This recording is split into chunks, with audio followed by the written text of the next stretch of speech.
네, 여러분 안녕하세요. 높은 뜻 덕소교회 오대식 목사입니다. 오늘부터 시작하는 높은 뜻 광성교회의 고난주간 특별 예배에 이렇게 참여하게 돼서 정말 기쁘게 생각을 합니다. 오늘부터 시작하는 한 주간의 고난주간의 이 특별 예배를 통해서 여러분들의 그 신앙이 한 단계 더 성숙해지기를 바라고, 또 주님께 더 가까이 가는 그러한 특별한 은총이 있는 한 주간이 될 수 있기를 소망합니다. 높은 뜻 광성교회 하면은 늘 우리 높은 뜻 교회의 큰 형님의 역할을 감당을 잘 해주시는데, 신앙에 있어서도 늘 이렇게 앞서 나가고 또 뒤에 동생들을 끌어주는 그런 교회가 되면 참 좋겠다고 생각을 합니다. 오늘 저는 여러분들과 같이 우리가 주님과 함께 건너는 강에 대한 생각을 좀 해보려고 합니다. 성경에 보면은 강 이야기가 참 많이 나옵니다. 성경 이제 창세기 처음을 보면은 에덴 동산을 만드셨을 때 에덴 동산에 흐르는 네 강의 이름이 이제 나오면서, 또 지나고 또 조금 지나면은 이제 애굽 땅에 있었을 때 그 모세를 건져내는 나일강의 얘기도 나오고요. 또 성경의 맨 마지막에 요한계시록을 보면은 영적인 강인 생명수 강까지 강의 얘기가 참 많이 나옵니다. 그래서 오늘 저는 이 고난주간을 이제 시작을 하면서 성경에 나오는 강 중에 의미가 좀 있는 그 강 세 개를 우리가 이제 생각을 해보면서 우리의 신앙을 점검해 보고자 하는데, 그 세 강을 하나씩 우리가 같이 그 뜻을 살피고 우리에게 주는 영적 의미를 조금 이렇게 알아보려고 합니다. 처음으로 같이 생각해 볼 강은 야복강입니다. 창세기에 나오는 야복강이죠. 야복강 하면은 생각나는 게 야곱입니다. 이 야곱이 그 쌍둥이 형제였던 형 에서와의 그 원수지간, 그리고 미워했던 그런 그 모습을 이제 해결을 하고 다시 관계가 회복이 되는 그러한 그 기도를 드렸던 것이 야복강가입니다. 그래서 이제 야복강 하면은 야곱과 에서에 대한 그 모습을 우리가 깊이 생각하게 되는데, 그 장면이 창세기 32장과 33장에 나오죠. 그 장면의 말씀을 먼저 함께 보겠는데요. 창세기 32장 22절에서 24절까지 그 모습이 나옵니다.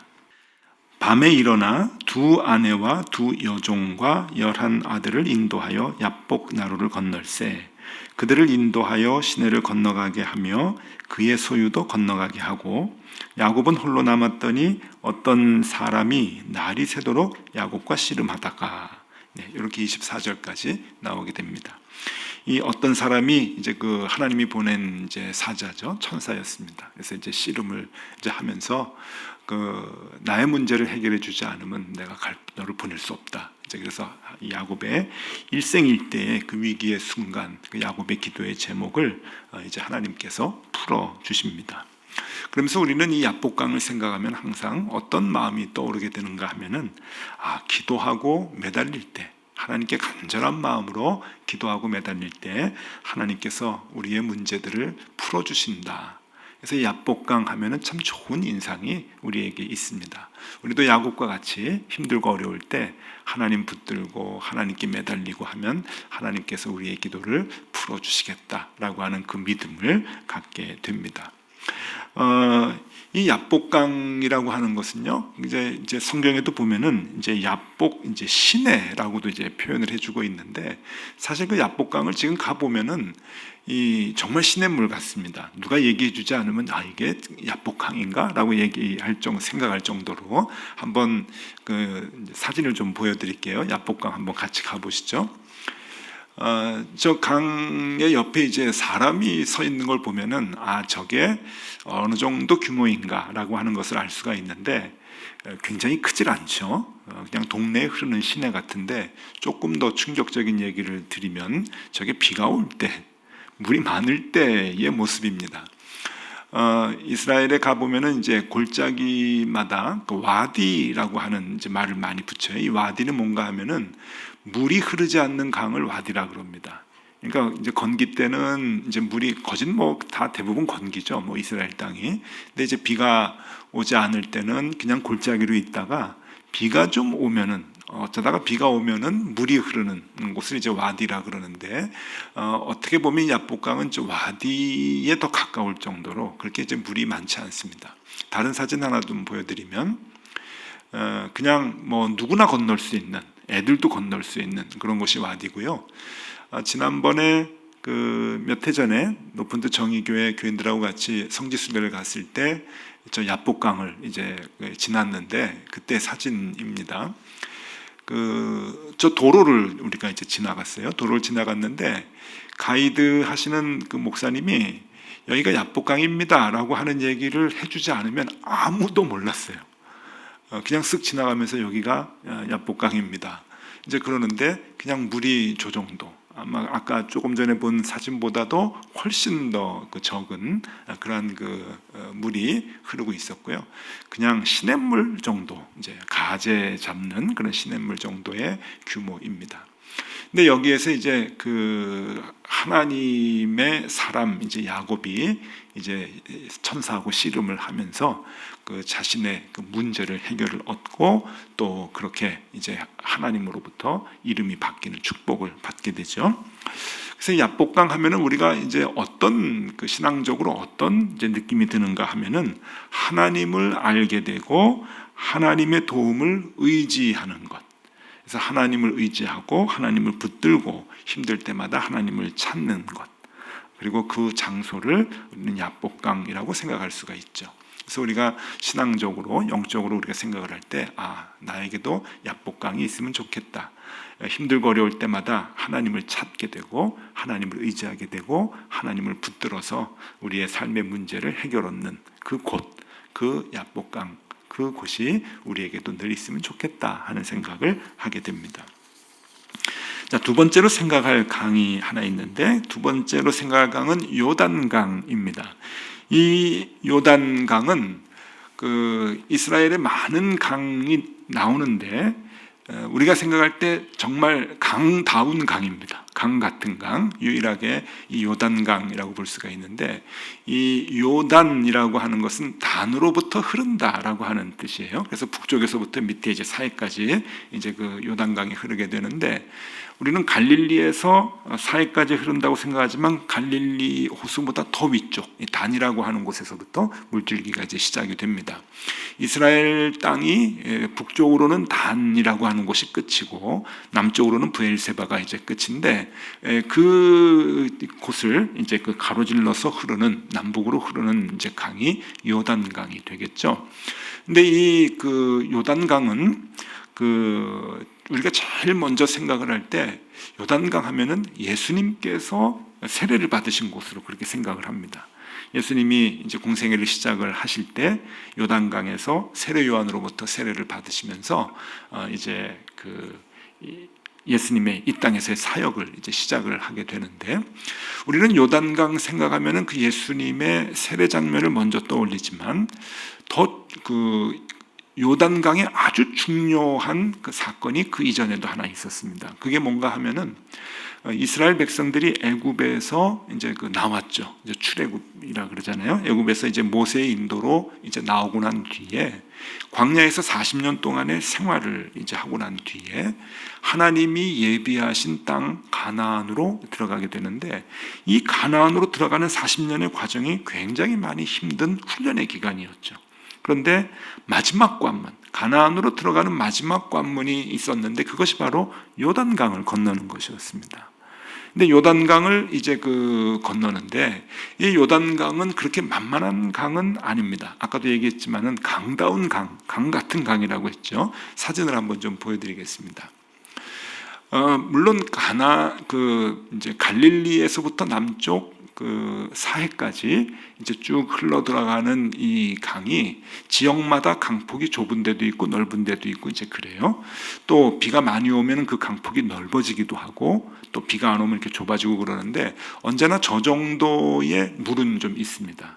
근데 저게 규모가 그렇게 큰 건 아니에요. 우리는 우리가 살고 있는 땅에 이제 그 가까운 한강을 주로 이제 많이 보기 때문에 주로 강이면 그렇게 크게 생각하는데 그런 건 아니고, 여기도 이제 좀 시내 정도의 그런 그 느낌이 좀 드는 이제 그런 강이지만, 그래도 물이 마르지 않고 물이 사람이 건너가기에는 쉽지는 않은, 그렇게 쉽지 않은 그런 그 규모의 강이죠.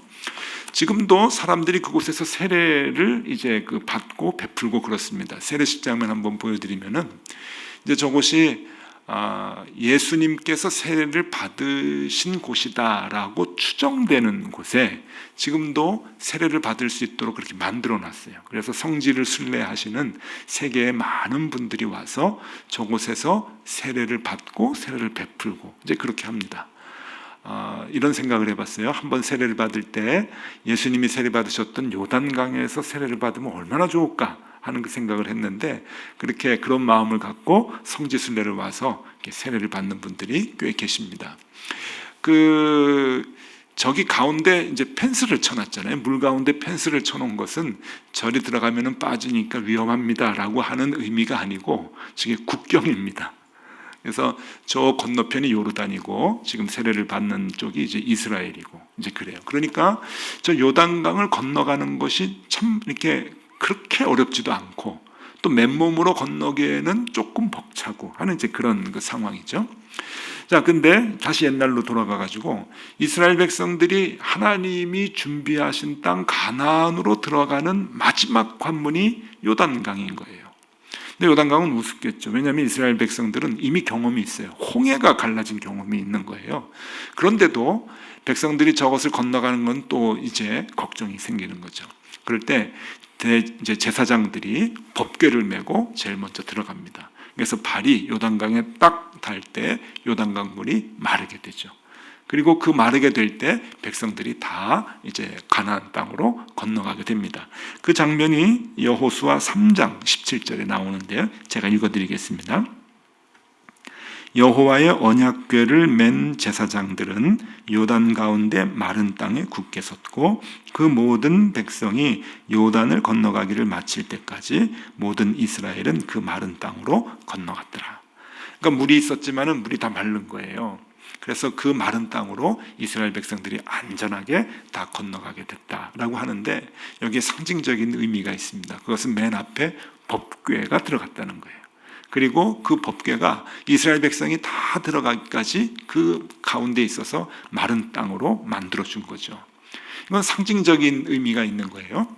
가나안 땅이라고 하는 것은 어떤 곳인가 하면은 하나님의 법이 통치하는 곳입니다. 하나님의 나라죠. 그래서 하나님은 이스라엘 백성을 가나안 땅으로 인도하셔서 그곳에서 살게 할 때 너희는 하나님의 말씀이 지배하는 곳에서 살아라 라고 하시는 거예요. 그래서 40년 동안 훈련을 시키신 이유는 애굽 땅에서 애굽의 가치관, 세상의 가치관으로 찌들어 있던 그 사람들을, 이스라엘 사람들을 그것을 떨쳐내도록 훈련을 시키신 거죠. 훈련을 시키시고, 여기는 애굽에서 살던 생활 방식으로 살면 안 돼. 여기는 하나님의 말씀이 법이야. 하나님의 말씀이 우리를 인도하셔. 하나님의 말씀으로 식과 법을 삼아서 우리가 살아가야 돼. 그러니까 전혀 새로운 가치관, 새로운 기준이 있는 곳으로 이스라엘 사람들이 들어가게 되는 거죠. 그래서 요단강을 건넌다라고 하는 것은 하나님의 법이 통치하는 곳으로 들어간다라고 하는 의미로 해석할 수가 있는 거예요. 우리가 이제 장례식을 치를 때 많이 부르는 찬송이 있죠. 요단강 건너가 만나리. 그래서 많은 분들이 이제 돌아가시면 아이고 요단강 건너가셨네, 뭐 그렇게도 얘기를 하는데, 여러분 그 의미가 이 의미하고 다른 의미가 아닙니다. 같은 의미입니다. 우리가 이 땅에서 살다가 이 땅의 가치관, 이 땅의 기준으로 살다가 우리가 죽어서 하나님 품 안에 안깁니다. 천국에 들어가게 될 때 우리는 그것을 요단강을 건너간다고 얘기하잖아요. 그것은 왜 그런가 하면은 하늘나라가, 하나님의 품 안이 하나님의 말씀으로 통치가 되는 곳이거든요. 그래서 그곳으로 들어가는 것을 얘기할 때 우리는 하나님과 함께 생활하는 것, 하나님의 인도하심에 따르는 것을 얘기할 때 언제나 요단강을 건넌다라고 얘기를 하는 것이죠. 그래서 이 요단강은 우리에게 영적으로 그런 의미를 줍니다. 하나님, 내가 하나님의 말씀대로 살겠습니다. 내가 이 세상에 발붙이고 살지만은 이 세상의 기준과 이 세상의 가치관이 나를 주관하는 것이 아니라 하나님의 말씀대로 살겠습니다. 하나님의 법과 하나님의 시기, 하나님의 말씀이 나를 통치하도록 그렇게 내가 하나님의 말씀대로 살겠습니다 라고 하는 신앙의 고백이 있는 거죠. 그것이 요단강을 건너가는 그런 것으로 볼 수가 있습니다. 가나안에 들어가서 하나님의 통치를 받으며 살아가는 것, 요단강을 건너는 것이라고 볼 수가 있죠. 자, 이것이 두 번째 우리가 같이 생각했던 요단강입니다. 마지막으로 세 번째 하나 더 생각해 볼 강이 있는데 그 강은 기드론 강입니다. 오늘 성경을 보면은 기드론 시내다라고 얘기를 하는데 아까 야복강도 야복강으로 혹은 야복 시내로 그렇게 이제 얘기하듯이 기드론도 역시 마찬가지입니다. 이 기드론은 이제 예수님께서 최후의 만찬을 제자들과 같이 하시고 이제 그 저녁 식사를 다 마치시고 난 뒤에 그 저녁 식사의 자리에서 나오셔서 이제 예루살렘의 건너편에 있는 바로 건너편에 있는 감람산 겟세마네 동산으로 가셔서 이제 기도를 하시죠. 그때 겟세마네 동산에서 기도하시고 이제 그 로마의 군인들과 대제사장이 보낸 그러한 그 군인들 그 아랫사람들에게 붙잡혀가지고 결국 신문당하고 그 다음날 이제 돌아가시게 되는데 그러니까 주님께서 잡히시던 날에 건넜던 시내가 바로 기드론 시내입니다. 그래서 오늘 이 말씀을 보면은 요한복음 18장 1절에 그 내용이 이제 나오죠. 요한복음 18장은 예수님이 잡히시던 날의 상황을 지금 얘기해주고 있는 장인데 1절에 기드론 시내를 건너는 모습이 나옵니다. 예수께서 이 말씀을 하시고 제자들과 함께 기드론 시내 건너편으로 나가시니 그곳에 동산이 있는데 제자들과 함께 들어가시니라. 겟세마네 동산으로 이제 들어가시는 거예요. 그래서 거기에서 이제 기도를 하시고 거기서 잡히시게 되는 거죠.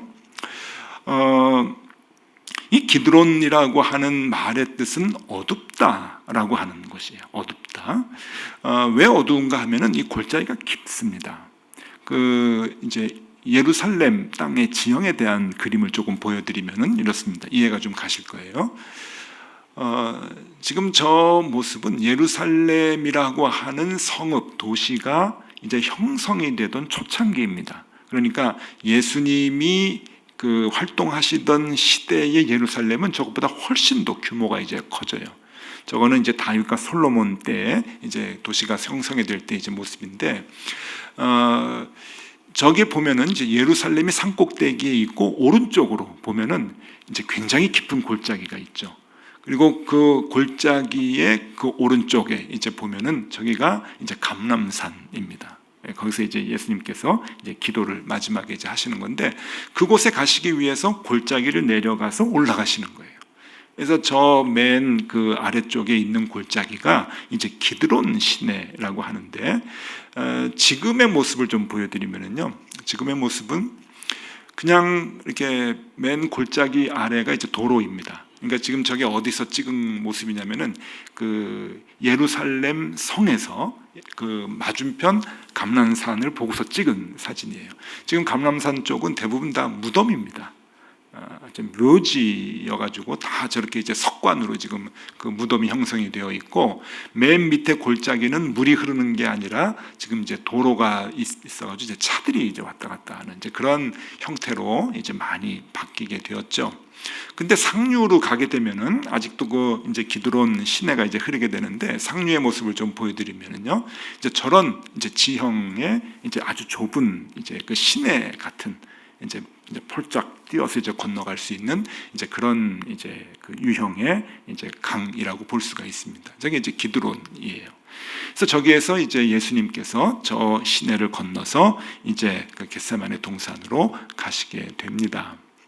근데 여러분, 그 여기에서 이제 한 가지 좀 생각을 할 게 그 당시에 예수님은 지금 어떤 그 마음을 갖고 기드론 시내를 건너가게 됐는가 하면은 지금 그때가 6월절 축제 기간이거든요. 6월절 제사하는 기간입니다. 그러니까 이스라엘 백성들은 그 1년 동안 이제 기다렸다가 이 6월절에 예루살렘 성전으로 다 모이는 거예요. 전국에서 이제 다 모여가지고 자신들이 준비한 양과 염소와 이 그 희생 제물을 하나님께 드리면서 그 성전에서 이제 제사를 드리는 거죠.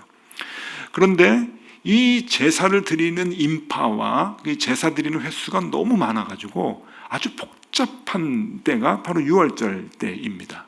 그래서 이 6월절 절기에 예수님께서 이제 예루살렘에서 나와가지고 감난산으로 넘어가시기 위해서 이제 기드론 시내를 이제 건너게 되는데, 그 시내는 보통 때하고 조금 다른 거예요. 그냥 물이 흐르는 것이 아니라 예루살렘 성전에서 이제 제사를 드리는 그 희생제물, 그러니까 양과 소 이런 것들 이렇게 잡을 때 그 피를 다 이제 뿌리잖아요. 성전에 뿌리고 이제 성막에 뿌리고 그러는데, 그 성전에 뿌리는 그 피들을 이제 기드론 시내로 흘려보냅니다. 그러니까 이 시내가 이제 보통 물이 흐르는 게 아니라 핏물이 이제 흐르는 거예요. 그 6월절 제사의 모습이 지금도 남아있는 곳이 있습니다. 사마리아 지역에서 해요. 예루살렘에서는 뭐 이제 워낙 이제 도시가 현대화되어 있어가지고 이거 못하고, 사마리아 지역에서 유대인들이 6월절 축제를 보내면서 지금도 양과 소를 잡는 그러한 이제 제사를 이제 시연을 하는데 해마다 한 번씩 합니다. 그 모습을 좀 보여드릴게요. 사마리아 지역에서 이제 유대인들이 모입니다. 양을 끌고 오고 염소를 끌고 와가지고 하나님께 제사를 드리고, 그리고 그 고기를 함께 나누어서 축제와 같이 이제 즐기는 그런 그 6월절 축제 기간이에요. 그림신 산 근처에서 이제 저걸 하는데, 다른 사진을 보면은요, 이제 양을 잡는 거예요. 양을 잡고 또 이제 이제 고기를 나누고 그러는데, 그냥 저렇게만 봐도 몇 명이 한 10댓 마리 정도의 양만 가져와도 굉장히 복잡한데, 지금 이게 요즘에 하는 축제의 모습이거든요. 그러니까 규모가 옛날에 비해서 훨씬 더 작습니다. 그런데도 다른 사진 한번 보여드리면은 엄청 많아요. 그러니까 우리가 조금 상상을 해볼 필요가 있어요. 예루살렘 성전의 그 넓은 뜰에서 도대체 얼마나 많은 사람들이 모여서 얼마나 많은 제사를 드렸을까?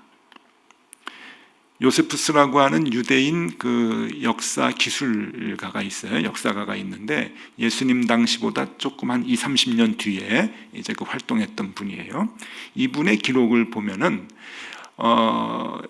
6월절 기간 동안에, 한 주죠. 6월절 기간 동안에 하나님께 드려진 그 양과 염소가 25만 마리라고 합니다. 25만 마리, 일주일 동안 제사를 하는, 25만 번 제사를 치르는 거예요. 그러면 여러분, 이게 뭐 도대체 상상이 안 가는 거죠. 그래서 아까 그 사마리아에서 유대인들이 요즘 이제 축제를 벌인다고 하잖아요. 그 축제를 벌이면은 그 옆에 이제 그 시내가 흐르게 되는데, 그 시내의 모습 한번 보여드릴게요. 이렇게 이제 변하는 거예요. 피들이 다 이제 흘러가지고 이제 그 시내로 이제 흘러가게 되는 거죠. 그러면 우리는 충분히 지금도 상상을 해볼 필요가 있는 거예요. 6월절 절기에 전국에서 사람들이 다 모여서 예루살렘 성전은 복잡합니다. 예수님 당시에 그 기록에 의하면은 1년에 한 번 6월절 그 제사를 드릴 때 25만 마리의 양과 염소가 하나님께 바쳐진다 그래요. 그리고 그 피는 성전에 뿌려지고 그림신 이 기드론 시내로 이제 그 흘러가게 됩니다. 예수님이 성전에서 나와서, 예루살렘에서 나와서 감람산으로 넘어가실 때 기드론 시내를 건너게 될 때, 여러분 그때 그 기드론에 흐르던 물이 무슨 색깔이었을까? 그건 상상이 가는 거예요. 예수님은 지금 그 시내를 건너면서, 제자들하고 건너면서 십자가를 생각을 하시고 죽음을 생각을 하시고 그리고 피 흘림을 생각을 하셨을 겁니다. 그러니까 이 기드론 시내라고 하는 것은 어둡다라고 하는 말의 뜻이 있지만, 그것은 예수님의 모습 자체를 상징하는 뜻이 아닐까 생각이 들어요. 낮아지고 더 내려가고 피 흘리고 죽으심을 당하는, 고난당하시는 그 어린 양의 모습. 그래서 그 피 흘리는 이 기드론 시내를 지나서 예수님은 기도하시다가 그날 밤 잡히시고, 그리고 그 다음날 십자가에 같은 모습으로 피를 흘리시게 됩니다. 성경에 보면은 이 기드론 시내를 거룩한 곳이라고 명명을 합니다. 왜냐하면은 이 예루살렘 성전에서 제사를 드릴 때 그 피가 흘러서 그 핏물이 흘러가는 곳을 얘기를 하면서 거룩한 곳이라고 얘기하는데, 예레미야 31장 40절 말씀에 나옵니다. 제가 읽어드리겠습니다. 제사를 드리고 난 뒤에 그런 모습이에요. 시체와 제의 모든 골짜기와 기드론 시내에 이르는 모든 고지, 곧 동쪽 마문의 모퉁이에 이르기까지 여호와의 거룩한 곳이니라. 영원히 다시는 뽑거나 전복하지 못할 것이니라. 이렇게 기드론 시내는 하나님의 거룩한 곳이라고 그렇게 성경에 기록되어져 있습니다. 피 흘리는 그 희생의 모습이 있기 때문에 그런 것이죠. 그래서 이 기드론 시내를 통해서 우리가 이제 교훈을 얻는 것은 죽음의 길, 희생의 길, 그것이 십자가의 길이고 그것이 우리를 살리는 구원의 길이다라고 하는 것을 우리에게 말씀해 주고 있습니다. 자, 이렇게 해서 우리는 지금 야복강, 그리고 요단강, 그리고 기드론 시내, 이렇게 세 강의 모습과 그 의미를 같이 생각해 보았습니다. 우리 높은뜻 광성교회 교우 여러분, 오늘 이제 고난주간 이제 시작을 하면서 우리가 제일 먼저 생각해 볼 것은 내가 지금 어느 강을 건너고 있는가, 나의 신앙의 위치는, 영적 모습은 어디에 있는가 하는 것을 생각해 보면 좋겠습니다. 혹시 나의 신앙은 지금 야복강 수준이 아닌가? 힘들고 어려울 때만 하나님 찾고 또 나의 기도의 제목이 있을 때 하나님께 매달리는 그러한 신앙을 갖고 있는 것이 나의 모습이 아닌가 한번 생각해 보면 좋겠고요. 또 혹 나의 신앙은 요단강 신앙이 아닐까? 그러니까 하나님의 법과 식이 내 삶을 다 온전히 주관하고 나는 하나님의 말씀에 속해서 그 기준으로 살겠습니다 라고 하는 그러한 그 요단강의 신앙은 아닐까, 우리를 이렇게 돌아보면 참 좋겠습니다. 야복강의 신앙도 있을 수 있고 요단강의 신앙도 있을 수 있습니다. 그러나 우리가 궁극적으로 쫓아가야 할 우리의 신앙은 주님께서 가셨던 그 기드론의 신앙입니다. 그러니까 내가 더 희생하고 내가 더 낮아지고 그리고 내가 더 피 흘리고 죽는, 그래서 내 주변에 있는 모든 사람들을 살려내는 그러한 주님 가신 그 십자가의 길을 쫓아가는 것이 우리의 신앙이 될 것입니다. 한 번의 예배로, 한 번의 회심으로 우리가 기드론의 강을 다 건널 수는 없을 것입니다. 또 그렇게 우리가 욕심낼 수도 없겠죠. 그러나 여러분, 우리가 그 길은 가지 못한다 할지라도 우리가 평생 신앙생활 하는 동안에 야복강의 신앙생활로 머물러 있는 것은 부끄러운 일입니다. 내가 필요할 때만 하나님을 찾는 신앙으로 평생을 살아가는 것은 부끄러운 일이겠죠. 여러분, 이 고난주간 이제 보내시면서 우리가 그저 욕심 없이 한 단계씩만 좀 넘어가면 좋겠습니다. 내가 하나님을 잘 모르고 있었다, 아예 하나님과 관계없이 살았다라고 한다면 야복강의 신앙을 갖게 되면 좋을 것 같습니다. 그냥 한 단계 올라가서 힘들고 어려울 때 하나님 생각하고 하나님 찾는 것. 또 내가 야복강 신앙 정도는 갖고 있다 생각을 하면은 이제는 한 단계 더 올라가서 요단강 신앙을 가지면 좋겠다 여겨지는 거죠. 내 삶 전체가 하나님의 말씀의 기준으로 살아가는 그러한 삶이 되기를 바랍니다 라고 하는 그 요단강의 신앙을 가지면 좋겠습니다. 또 나는 이미 요단강의 신앙으로 살고 있는 것 같습니다 라는 생각을 하시는 분이면 거기에서 만족하지 말고 한 단계 더 깊숙이 들어가면 좋겠습니다.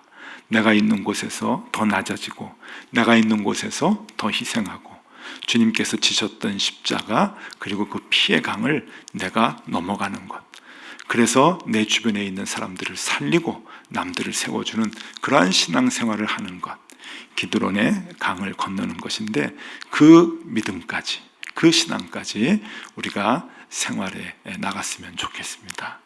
이번 한 주간 동안 우리 높은뜻 광성교회 여러분들이 이 고난주간을 보내면서 한 단계 한 단계씩 성숙해져가는 그러한 우리 교우들이 다 되실 수 있기를 바랍니다.